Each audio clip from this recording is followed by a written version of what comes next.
A special thank you to Miller Lite for sponsoring our first season of Live Fire. There are maps of Texas you can hold in your hand. Highways, county lines, towns stitched together by distance and dust. And then there's another map. One you can't quite see until you start chasing it. A map drawn in smoke in butcher paper. In the quiet understanding that if you're willing to drive far enough, wait long enough, stand in line long enough, you might find something worth remembering. Daniel Vaughn has been drawing that map for years, but not with ink, with miles. Nearly 200 barbecue joints, back roads, small towns, places you don't pass through unless you're looking for them. And somewhere along the way, that map started to matter. Because when Daniel releases the Texas Monthly Top 50, people listen. They drive differently, they eat differently, they argue differently. And whether he likes it or not, that list holds power, real power. The kind that can change a business overnight. The kind that can put a town on the map or leave it just off the edge. But listen closely, and you'll hear something else underneath all of that. Because for Daniel, this is never just about the food, it's about the people.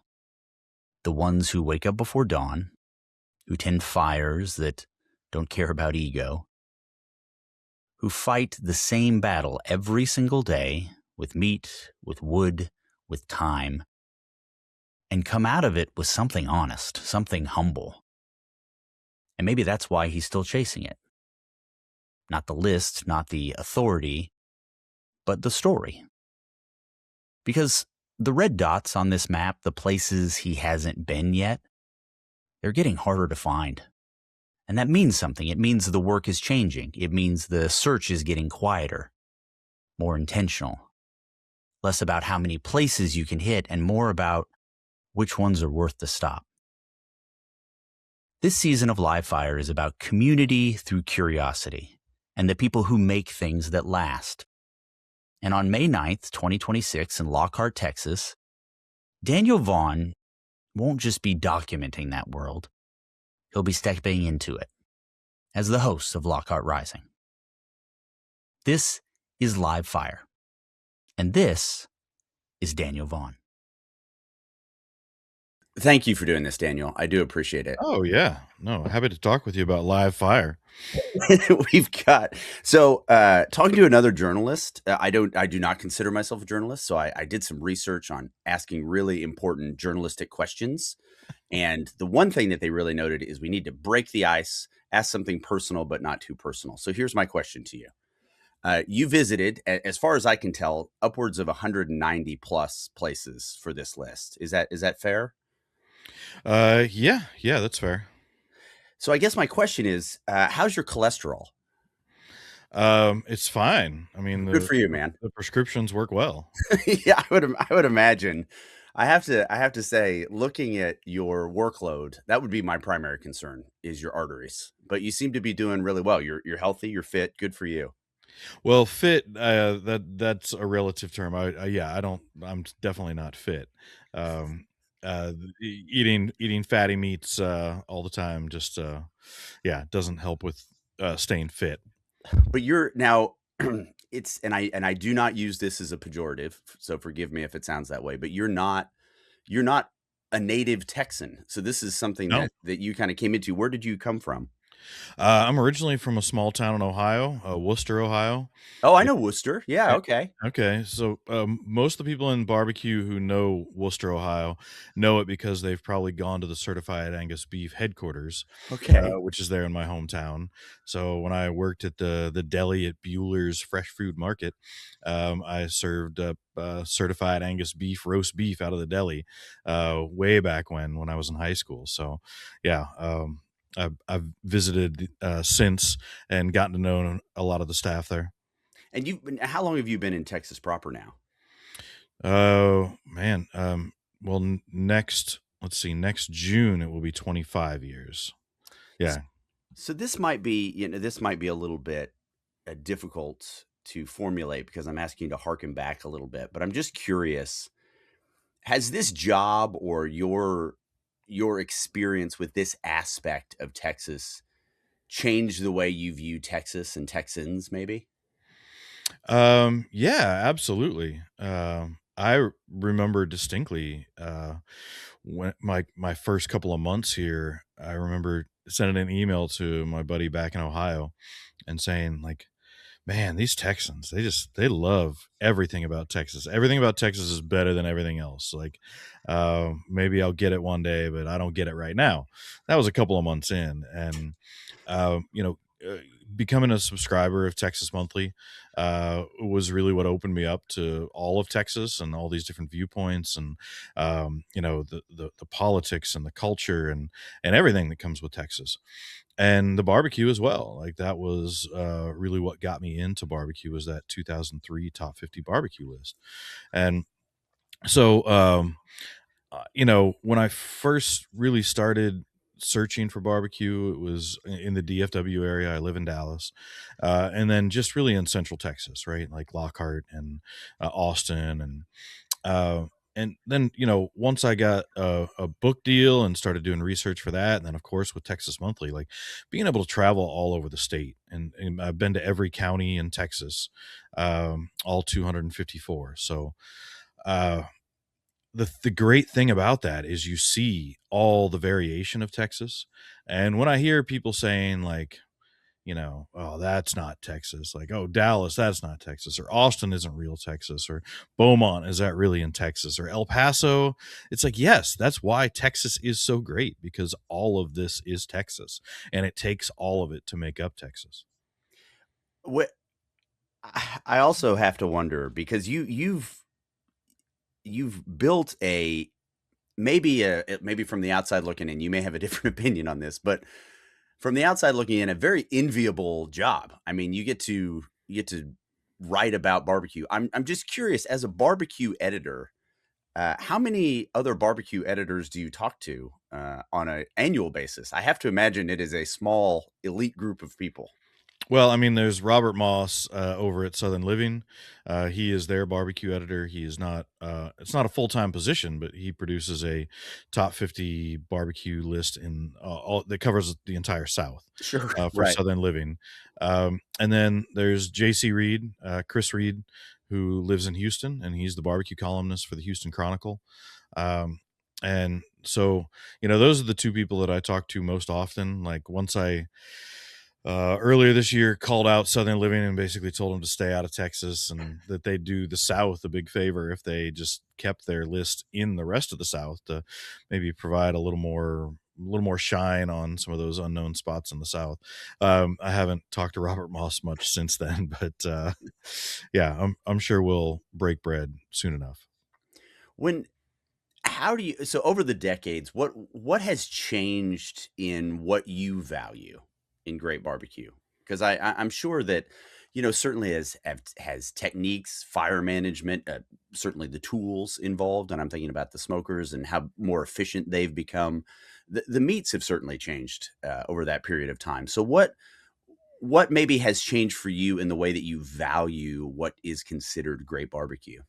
Well, I mean, the biggest difference since I started is just the proliferation of incredible brisket, and the fact that like having great smoked brisket, great sliced brisket that you're serving from your barbecue counter is no longer that special of a thing, right?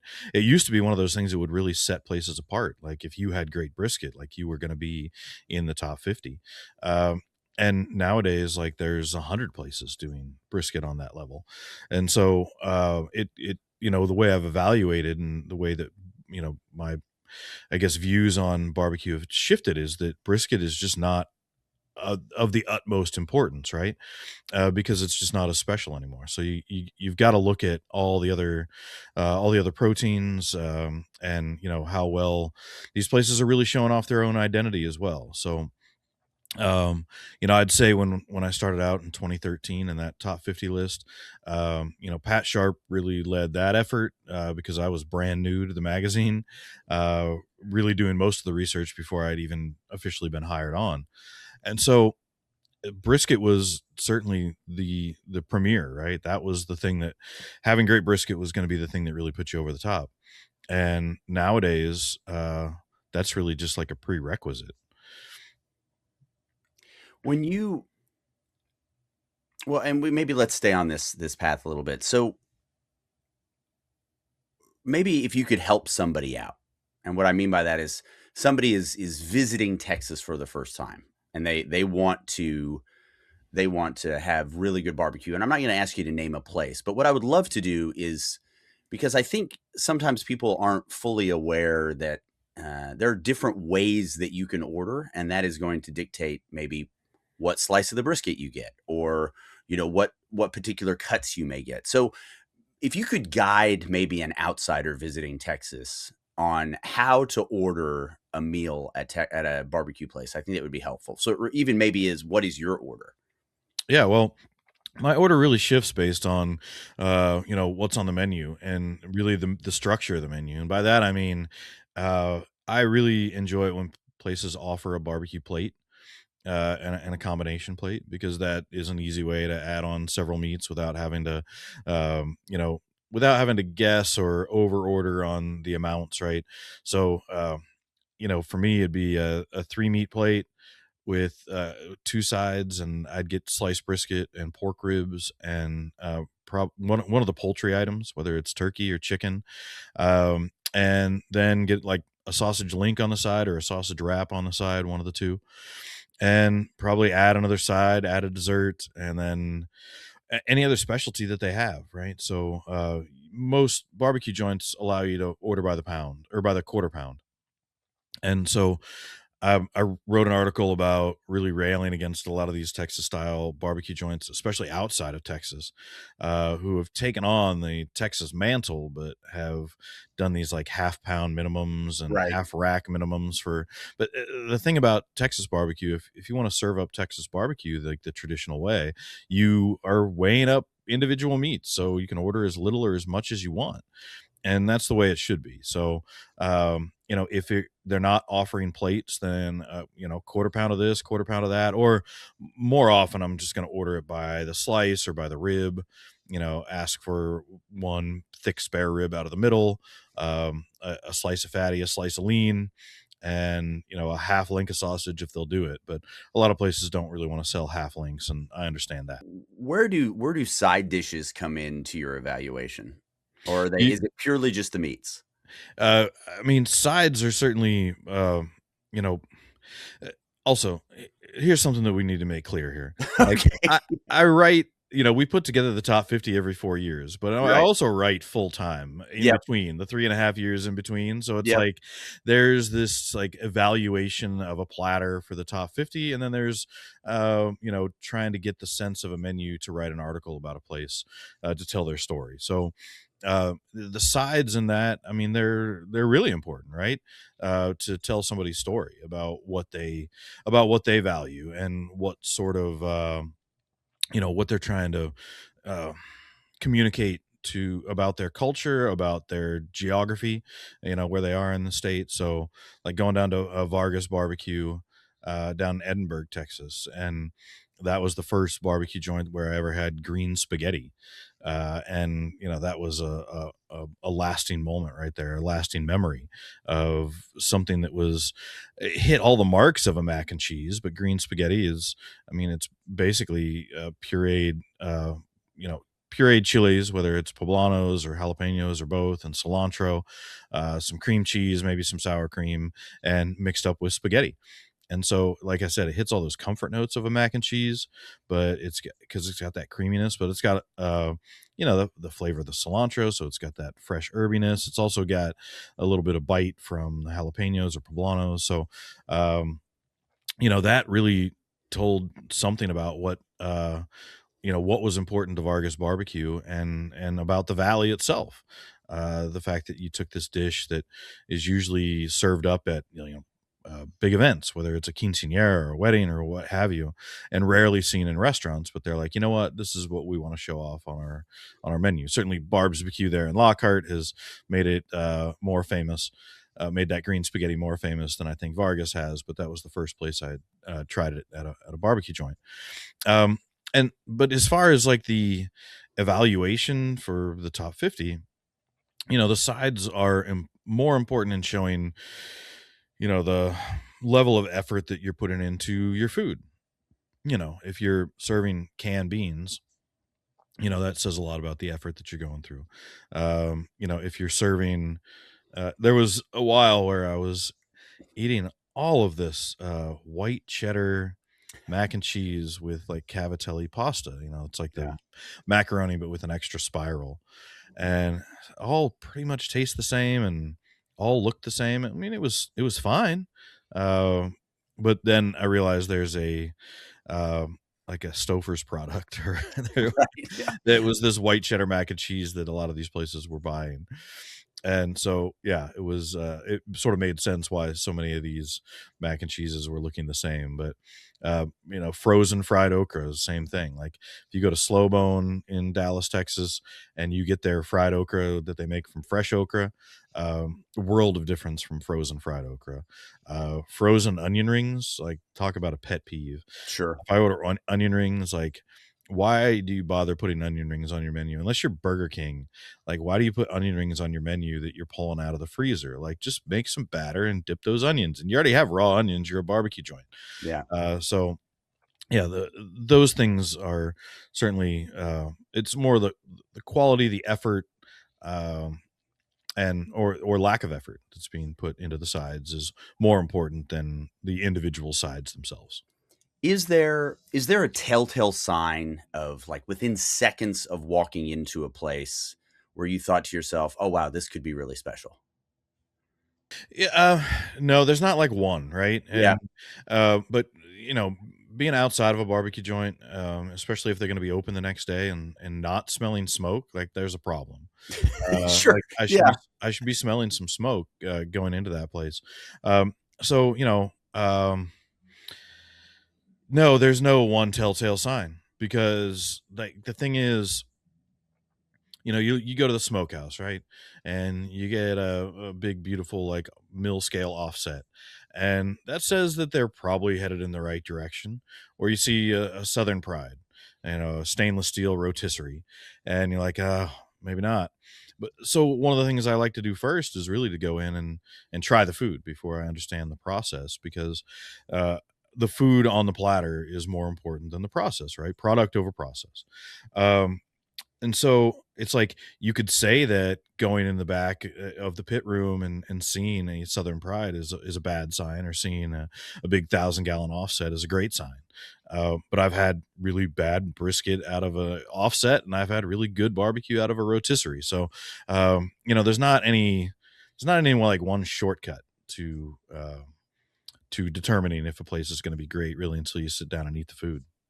How do you avoid how do you with this, because 'cause you're riding year round, you're doing this, how do you avoid getting burned out? Because I can imagine that that's a legitimate risk. Yeah, well, I mean, like, you just gotta take breaks, right? I'm kind of in the middle of one right now. What do you Like, do during your breaks? d not eat barbecue. Okay, I mean, okay. yeah. Yeah, So, I mean, I had barbecue on Monday, I'll have barbecue tomorrow, I'll probably have barbecue on Saturday as well, but that's like a light week, right? I didn't right. eat any barbecue over Thanksgiving week other than the turkey that I smoked myself at home.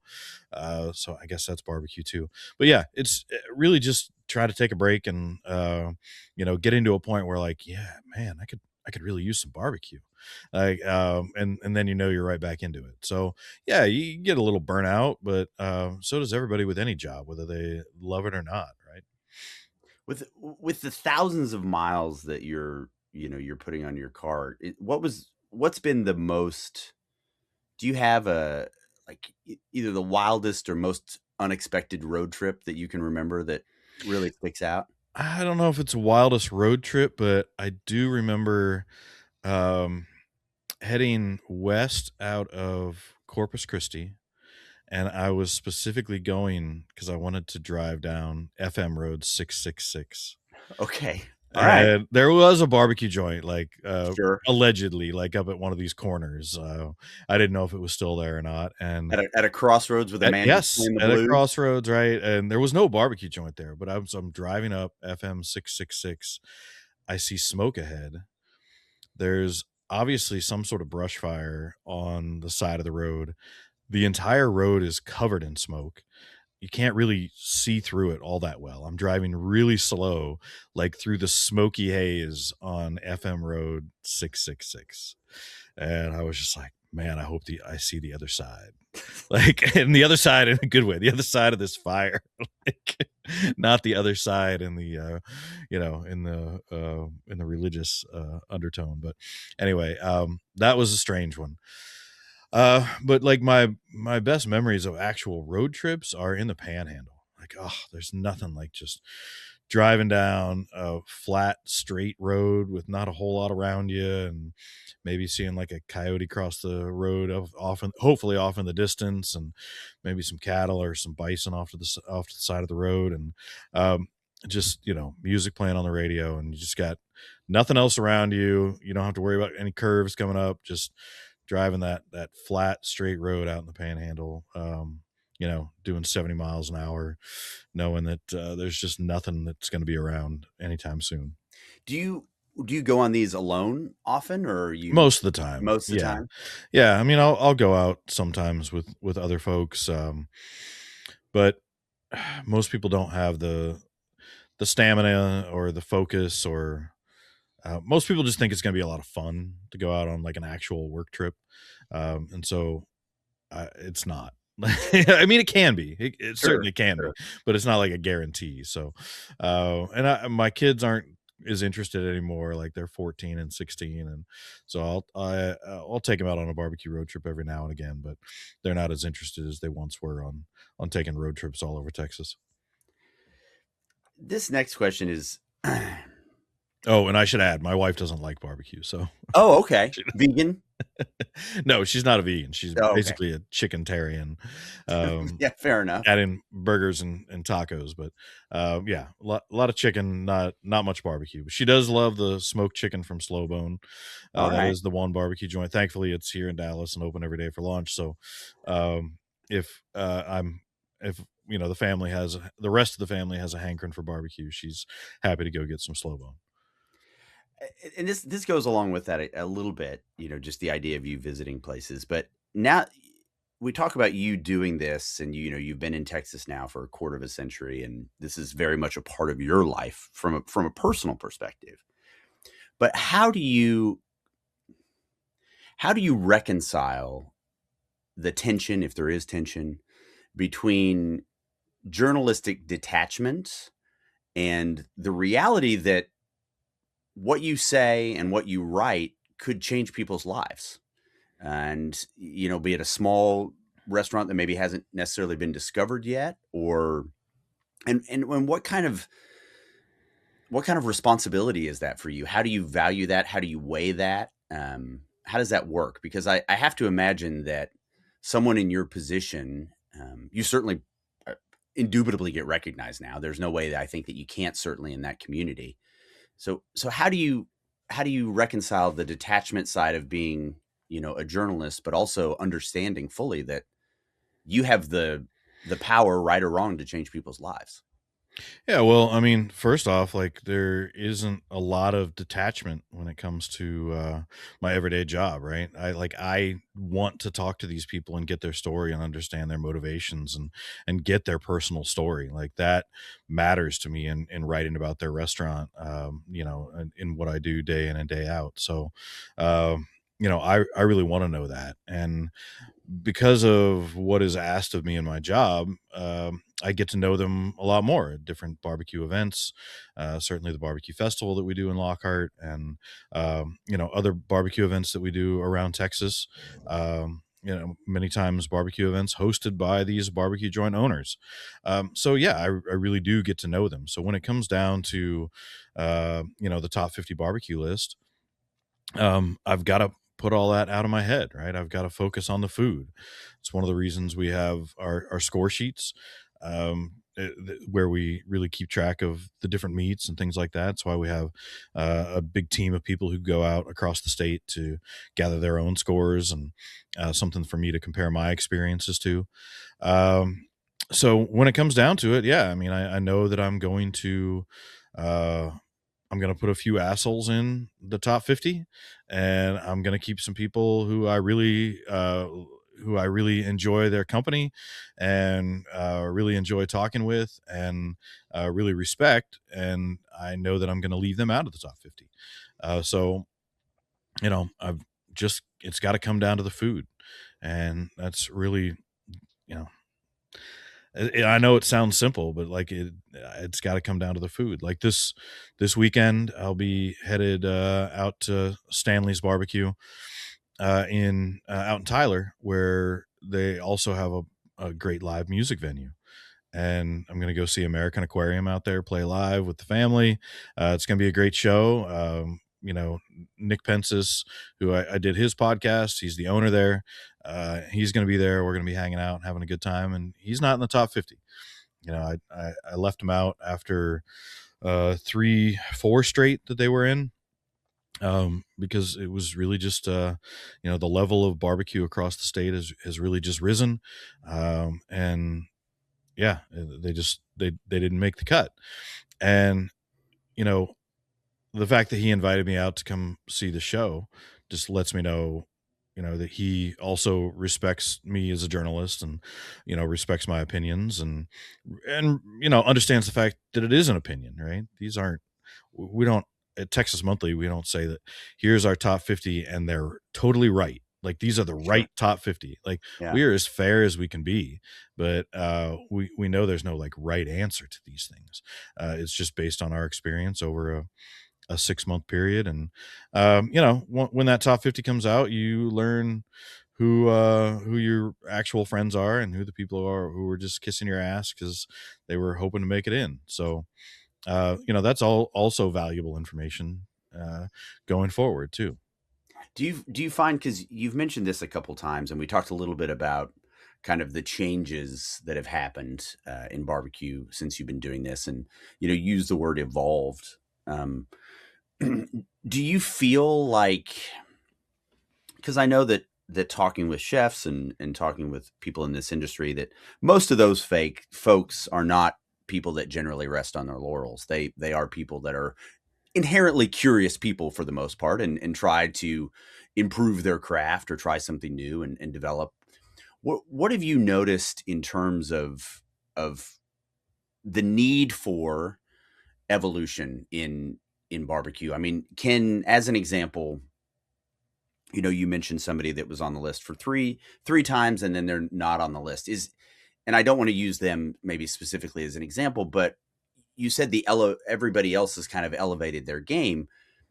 Do people need, and I know this sounds like they need to do this to stay on the list, but that's not what I'm saying. I'm saying, do you find that, have you gone back to places over and over and seen that they've actually gotten better and better and better as they've gone along? Or has it been kind of Yeah, like, this is my absolutely. starter, I my mean, starter? you're asking a lot of different questions I there, am, yeah. I'm sorry about that. so let me break it down this way. Like, yes, there's a need for evolution in barbecue culture altogether, right? Like any cuisine, we can't stay stagnant.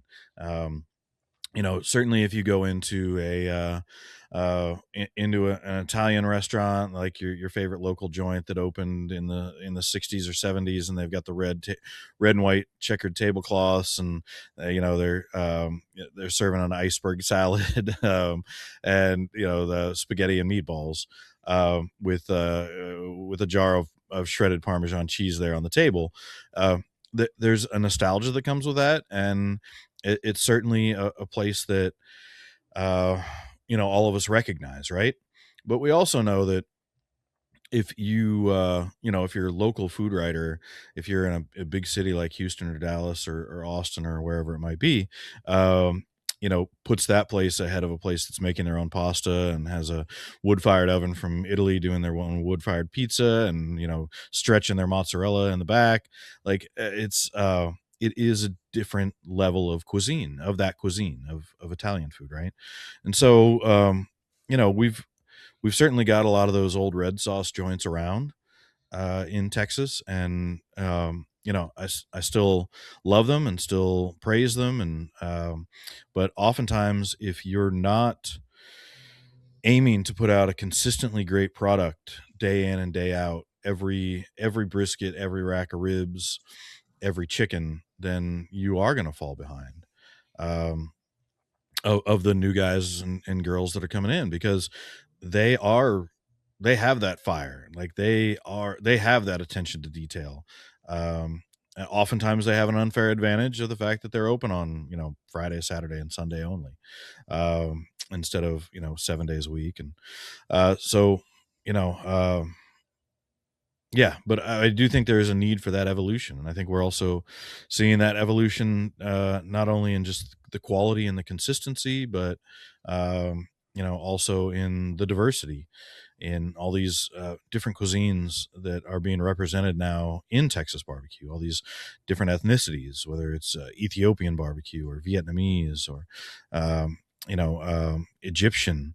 I mean, all these different ethnicities who are showing off their own culture through barbecue, through the lens of barbecue. So we've got that going on as well. But then the thing that I think I struggle with the most is looking at some of those places that really started to change the game in consistency and a great experience every time are places like Franklin Barbecue and Snow's Barbecue. And you know, uh, they serve a certain type of food, a certain type of barbecue that everyone who comes to visit them and spend a long time in their lines expects that that's what they're going to get at the end of that line. And if they go changing things up, or switching things up, or trying to do too much experimentation, then they're going to have a line full of customers that are probably unhappy, or at least some of them are going to be unhappy with that experience. So there's a little, I think, less room for freedom for some of those places. Like, um, going to like Kreitz Market, like people expect a certain experience going into Kreitz Market. And if they are getting some crazy experiments, then, some nouveau barbecue, they're probably going to be scratching their heads and wondering, why did I come here? Why is this place special?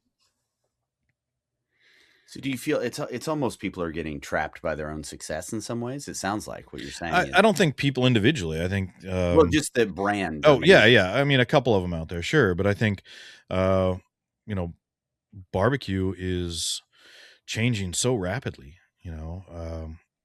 and it's, yeah, it's hard to keep up with it all, right? Uh, but yeah, barbecue is just changing really rapidly, uh, and it's hard to keep up even for the new spots, or the newish spots. is there a particular area that you see the most change happening? I know that you mentioned, cultural or even global influences. Like certainly there are some places, obviously, like they'll take a halal approach, or even some people bringing in Tejano culture is just something you mentioned earlier. Like, where are the changes happening? Is there one place that specifically, or where are those major evolutions occurring that you're seeing over your experience? I mean, a lot of the evolution's occurring just all over, but in small towns. Uh huh. For better or worse, like big city barbecue is expanding, right? So the style of barbecue that was really relegated to the big cities of Austin, Houston, San Antonio, Dallas, Fort Worth, um, that where you're looking at like a massive tray of barbecue of multiple meats and sides all arranged beautifully on a tray. Um, you know, that that style of barbecue is spreading into small towns now. And um, I say for better or worse because a lot of them have to figure out how to remain viable businesses. Yeah. Serving a small town community, often a blue collar community, day in and day out, whereas they get those traveling for barbecue, or maybe to get their top 50 barbecue passport stamp on the weekends. But they've got to be a viable business every day of the week, or every day that they're open. So a place like Lavaca Barbecue, out there in Port Lavaca, which is, it's kind of out in the middle of nowhere, right? And so they have to figure out how can they provide value in their menu to the folks in Port Lavaca, or those who are traveling down from Victoria, every day, whereas they still have to impress with their big barbecue platter. Same with Redbird Barbecue in Port Neches, like down in between Port Arthur and Beaumont. Place I just wrote about recently, Casey Lee's Barbecue in Flatonia, Texas. It's right along I-10, smack dab in between San Antonio and Houston. And um, the owner, so yeah, one of the owners, uh, Greg, he said, I'm not saying we're the culinary vanguard of Flatonia, but they are. I mean, they have pork ribs that are glazed and garnished with sesame seeds and fried shallots and fried garlic, and it's fantastic. But it's not the sort of barbecue you'd expect to find in Flatonia. This may be a difficult question because I think now that I think of it, it's unfair, but I'm going to ask it anyway. Do you feel that given the significance and the reach that the list has had over these past few decades, do you feel that there is pressure on barbecue places to make that list?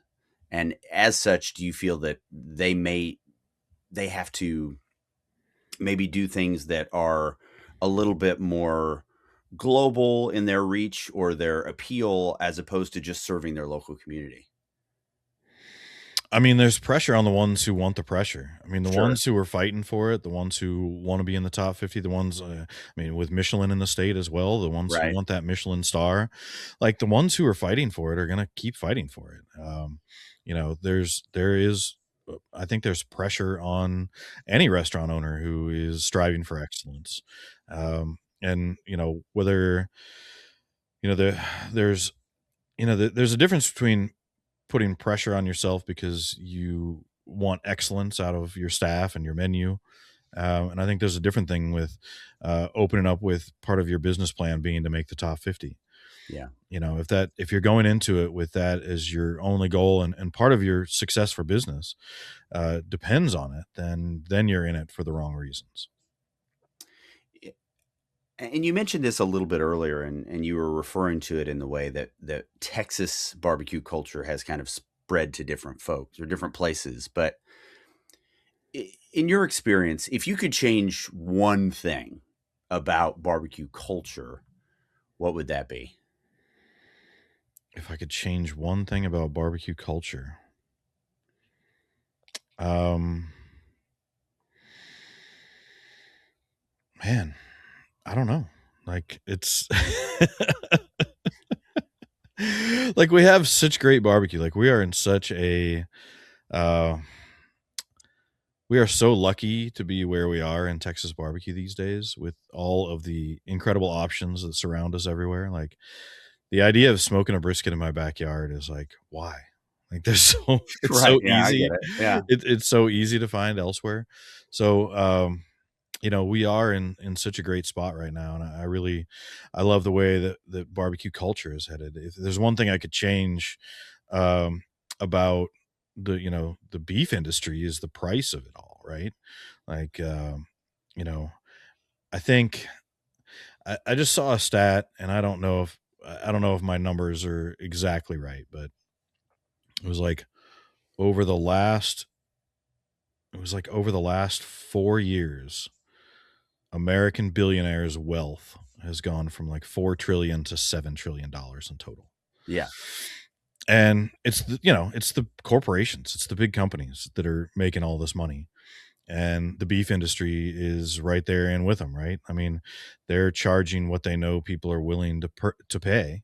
And those prices for brisket are not going to go down as long as people are paying them. So, um, if there's any one thing I could change, it would be the price of all the raw materials that these places have to pay for to stay viable. Because I do think that's the biggest challenge that is facing restaurants in general right now. But of course, barbecue joints, where so much of what they're selling is meat on butcher paper. They are not selling a combo meal with fries and a Coke. They're they've got to make their money just in that meat by the pound on butcher paper, and that's a tough thing to do these days. I wonder too if it's not, if you look at a place that just does tremendous volume, and I'm clearly thinking of like a Terry Black's or something like that, where they're getting just massive amounts of meat that are going through their doors every day. And they're as they should be, getting the best quality meat they can for their customers, right? But there's a trickle down effect. That's going to, there's a finite amount of supply there, so that's going to affect maybe a smaller vendor going in there being able to get a certain amount of meat, certainly at a certain price.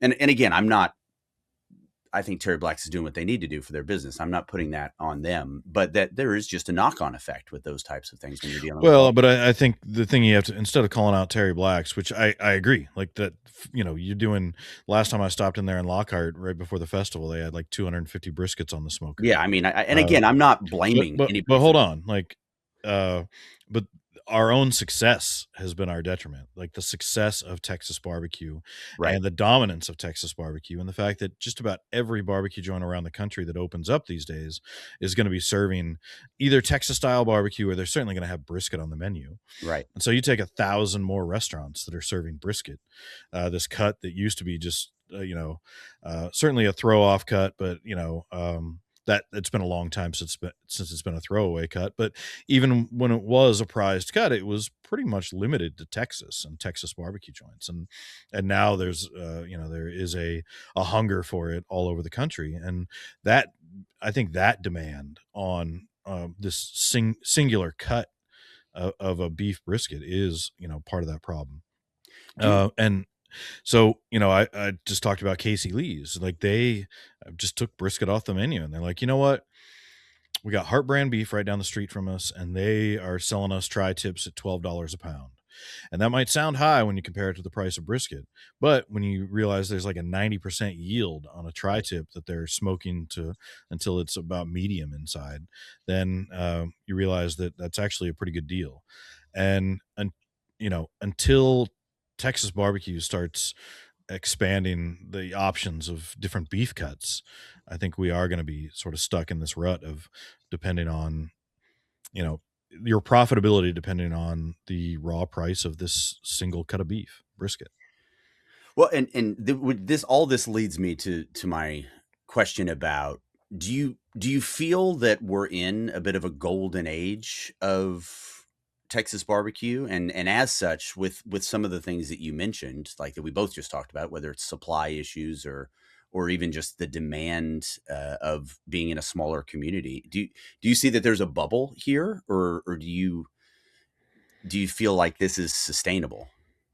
No, it's not sustainable. Like there's too many barbecue joints. Like Right. we're as customers, we're in a golden era because we have all these options to choose from. But I think a lot of those options are going to go away over the next year if the price of beef stays where it is. Like these places who are the budding pitmasters, those who are cooking and serving on like Friday, Saturday, or just Saturdays or whatever, trying to build up a little nest egg to be able to open up their own spot. They're just not going to be able to do that anymore, right? It's just not going to be worth the effort for the money they're able to bring in.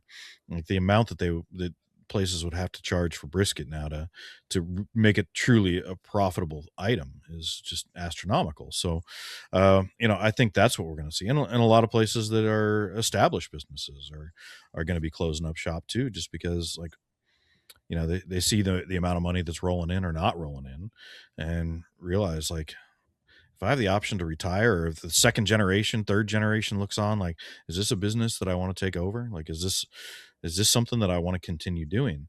Um, I was really heartened to see a place like Kalachny Barbecue in Hallettsville, Texas, a small town barbecue joint, open Saturday and Sunday only.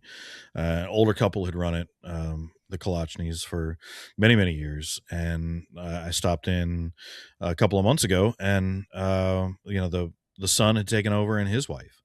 And that was a business that I thought for sure that when that older generation decided to call it a day, that place was going to close up shop for good. And so to see it still around was great to see. But I think it's a rarity. I think that place is that story is going to become more of a rarity as that next generation sees how tough this business is, and like how little reward there is at the end of the day when you look at the profitability or lack thereof.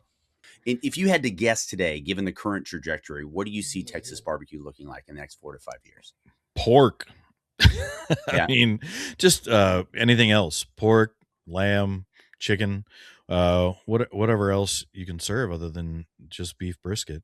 I think, you know, barbecue joints would be smart to um, smoke fewer briskets, right? Just run out of those earlier and have to depend on whether it's, you know, whether it's pulled pork or pork steaks or pork belly burn ends or pork belly ribs or pork ribs or whatever it might be. You know, the price of pork has gone up, but it is not in. I don't think we're going to see. I think we're going to see a prolonged crisis situation in the price of beef, like the amount of like the heads, the herds out there are not. Yeah, they're not multiplying on their own, right? So the head count's way down for the amount of cattle in the U.S. that it is ready to go to market or will be, and so that price, I think, that high price is going to maintain. Whereas, you know, pork, you can make a whole lot of pigs pretty quickly. You can't do that with calves. Wh- What do you what do you feel with this particular genre of cooking? And because what these folks are doing is they're taking a historically very, and we're still on beef here, but a historically rough cut of meat, right? One that is, as you pointed out earlier, might have been considered refuse at some point, right? It's not as ideal as, even like certainly a ribeye or something like that. What do you where do you see the artistry in that? Where do you see the skill in that? Because it is, I've talked to a couple pitmasters on this particular show, and whether they're willing to admit it or not, there is a level of artistry that goes into this. And I'm just curious, from your perspective, having been on the receiving end of a lot of those products, what are the things that you note about that artistry and that particular skill set that really provides value for you?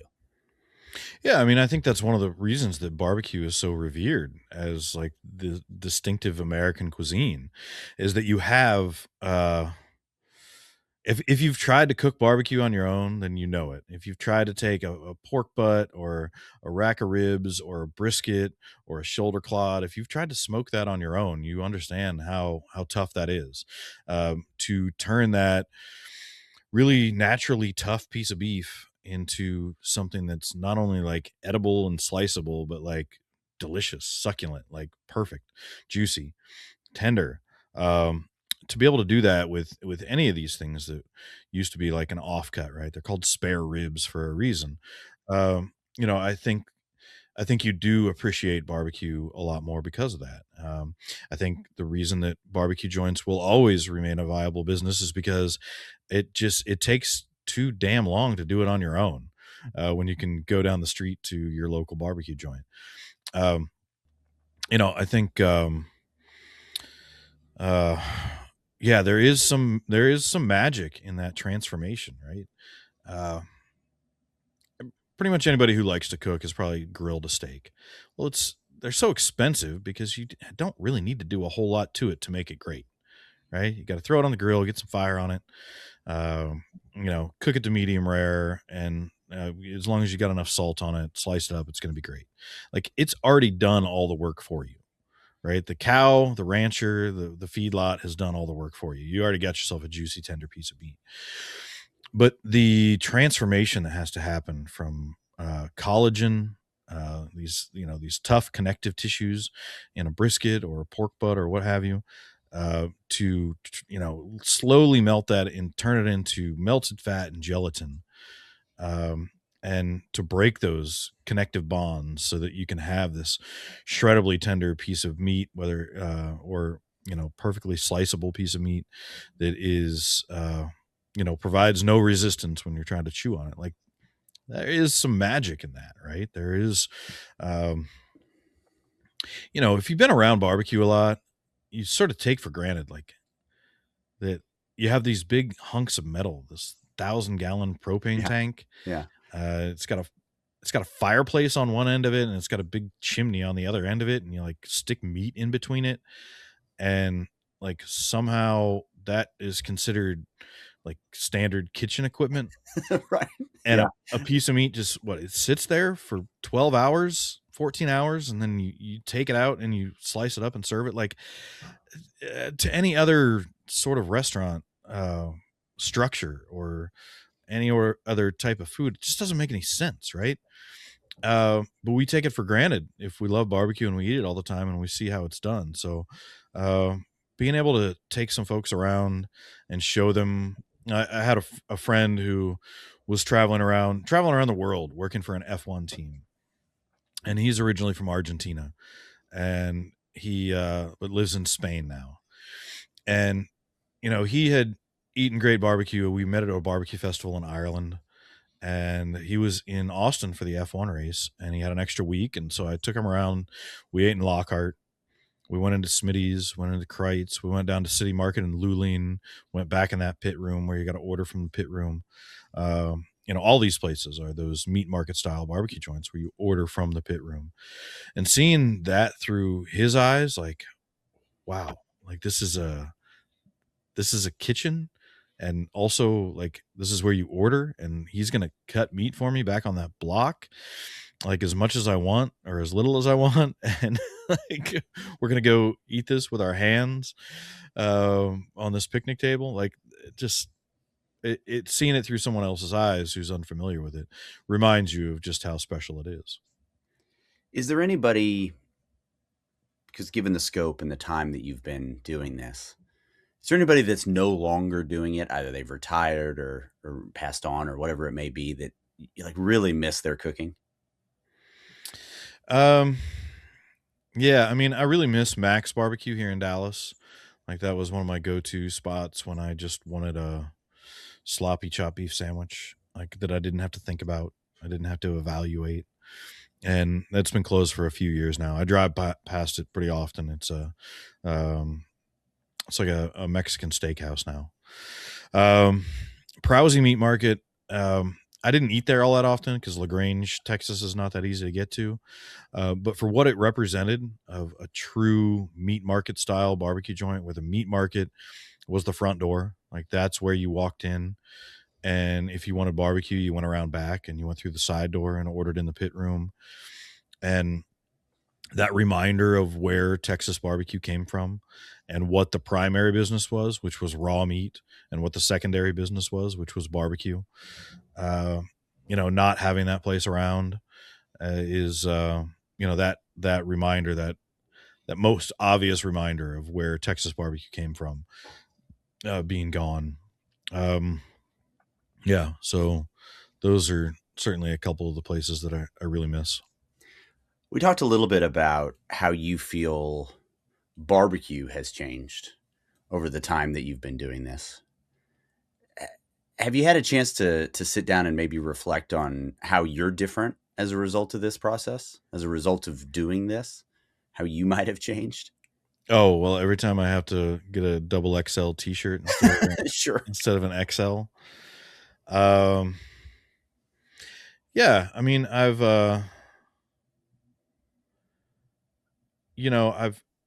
changed in the fact that I'm not as when I write about a place, I'm not as focused just on the food and the quality of the food. And I do want to tell a story about the people. I want to tell a story about why they chose to get into this industry and why they chose to open up a barbecue joint, why they chose to serve what they serve and open where they are. Um, I think I'm not as concerned with like the checklist road trips of just trying to get to as many places as possible.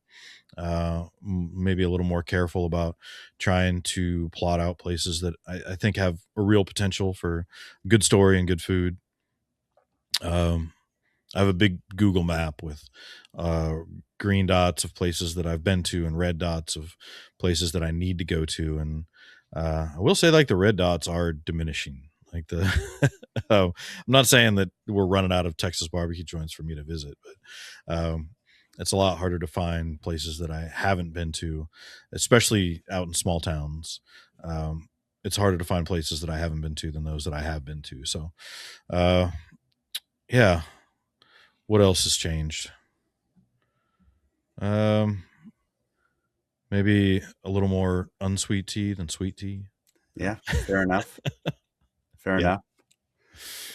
What do you we talked a little bit about one thing you might change with the barbecue culture. What's your favorite thing about it? And I'm talking more maybe in a global community sense than just maybe what's on the plate.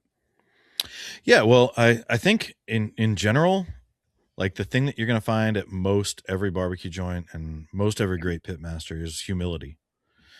There's a humility that comes with barbecue. There's you know, the fact that you are like it's an everyday battle with these cuts of meat and with the smoker and with a fire and with wood. Um, there is generally a real humility. And when somebody's pompous or has, you know, expectations of grandeur, or, anyway, when somebody's full of themselves, it's so easy to see because it's in such contrast to most barbecue joints out there and most barbecue joint owners and pitmasters. Thank you for doing this, Daniel. Are we going to see you at Lockhart Rising? Yeah, Oh, great, man. absolutely. Great. Yes. Well, thank you so much. I do appreciate you being on and doing this with Well, us. thank you for having me on. I appreciated the discussion. Let me just